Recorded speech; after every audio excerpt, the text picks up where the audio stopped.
Morning everyone, स्वागत है आपका द शिवानी क्लासेस चैनल में। तो आज का हमारा टॉपिक रहेगा हर्यंक वंश के ऊपर। आज हम डिस्कस करेंगे मेन पॉइंट्स जो आपके कॉम्पिटिटिव एग्जाम के लिए बहुत जरूरी रहेंगे। छोटी वीडियो है लेकिन आपका इस छोटी वीडियो में ही एग्जाम जो है वो यहाँ से आपको जरूर क्वेश्चन मिलेगा। ठीक है, तो आज हम डिस्कस करेंगे हर्यंक वंश मतलब मगध का उत्कर्षण। उत्कर्षण अर्थात उन्नति, बिल्कुल स्टोरी की तरह पढ़ेंगे जिससे आपको जो है वो इजीली समझ आ जाए। ठीक है, तो मगध की उन्नति कब हुई, मतलब मगध राज्य कब साम्राज्य के रूप में आया और कौन सा वंश था जिसने मगध को साम्राज्य बनाया। ठीक है, तो याद रखना है कि छठी शताब्दी में मगध जो है वो साम्राज्य के रूप में उदय हुआ इसका। ठीक है, और इसका कौन वंश था जिसने इसकी स्थापना करी, तो वो था हर्यंक वंश जिसके बारे में हम आज पढ़ रहे हैं। ठीक है, और हर्यंक वंश के प्रथम संस्थापक बिंबिसार थे जिन्होंने 544 से 412 जो टाइम पीरियड है इसका ईस्वी पूर्व, तो तब जो है वो हर्यंक वंश की स्थापना की थी। और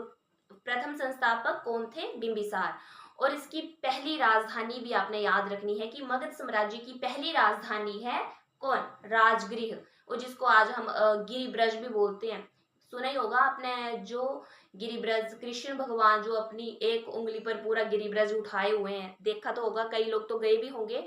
तो वो जो राजधानी है मगध की पहली राजधानी के रूप में, मतलब पहली राजधानी बनी। ठीक है, तो और ये जो जगह है गिरिब्रज, ये मथुरा से 22 किलोमीटर 21-22 किलोमीटर दूर है। तो आगे हम देखते हैं इसके वैवाहिक संबंध। बिंबिसार के जो रानियां तो बहुत थी लेकिन जो तीन प्रमुख रानियां हैं, पहली दूसरी तीसरी, जो पहली रानी थी वो थी चेरना। जैसे कि आपको मैंने महावीर स्वामी के बारे में भी आपको बताया है, मेरी वीडियो देखी होगी आपने, तो उसमें मैंने बताया था कि जो महावीर स्वामी की जो माता थी, कौन थी माता, त्रिशला। त्रिशला जो माता थी वो किसकी बहन बताई थी मैंने, लिच्छवी नरेश चेट्ट की बहन। तो ये जो बिंबिसार की पत्नी है, तो ये उसी लिच्छवी नरेश की पुत्री है चेरना। तो ये आपने याद रखना है किसकी पुत्री है, जो त्रिशला का भाई था उसकी। और त्रिशला किसकी माता थी, महावीर स्वामी जैन की। तो ये उसकी पुत्री है चेरना। तो ये पहली रानी है उसकी। और दूसरी थी क्षेमभद्रा जो पंजाब की राजकुमारी थी। और अगली थी महाकोश, पत्नी थी इसकी तीसरी महाकोशला। अब आगे देखते हैं कि ये तो बात होगी बिंबिसार की। अब दूसरा शासक कौन आया, अजात शत्रु। तो अजात शत्रु ने क्या किया, अपने ही पिता की मृत्यु कर दी। तो क्यों की उसने मृत्यु, मृत्यु का मेन रीजन था जो बिंबिसार थे ये बौद्ध धर्म के अनुयायी थी। अनुयायी मतलब कि मान लो आप किसी धर्म को मानते हो, फॉलो करते हो, तो वैसे वाला। ठीक है, तो उसको फॉलो करते थे। तो जो अजात शत्रु उसका पुत्र था वो देवदत्त का अनुयायी था उस टाइम बोल रही, क्योंकि बाद में जो अजात शत्रु है वो भी बौद्ध धर्म का अनुयायी बन जाता है। ठीक है, तो उस टाइम देवदत्त के कहने पर इसने अपना पिता की हत्या कर दी, क्योंकि जो देवदत्त था वो बौद्ध धर्म का मतलब उससे घृणा करता था, नफरत करता था। तो उस भावना से उसने अजात शत्रु से उसी के पिता की मृत्यु करवा दी। तो मेन रीजन यही था कि बौद्ध धर्म को मानते थे। पर और जब इसकी स्थापना हुई बौद्ध धर्म की, सॉरी, अजात शत्रु जो गद्दी पर बैठे मगध की, तो वो 412 ईस्वी में, 493 ईस्वी में बैठे थे। ठीक है, तो 493 ईस्वी में अजात शत्रु गद्दी पर बैठे। ठीक है, और फिर इन्होंने पाटलिपुत्र की भी स्थापना की। पाटलिपुत्र की स्थापना कब करी इन्होंने, याद रखने की पाटलिपुत्र की स्थापना जो है वो अजात शत्रु ने की है। वो अलग बात है कि जब अजात शत्रु का पुत्र होता है उदयन, जब वो गद्दी पर बैठता है तो वो पाटलिपुत्र को राजधानी बना देता है। पहली राजधानी तो कौन थी, राजगृह गिरिब्रज।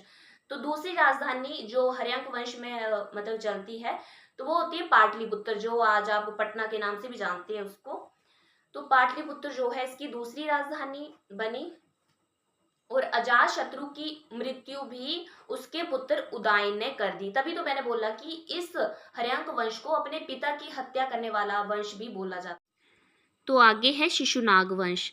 तो जो शिशुनाग वंश है इसका जो टाइम पीरियड है वो रहेगा 412 से 344 ईस्वी पूर्व के बीच।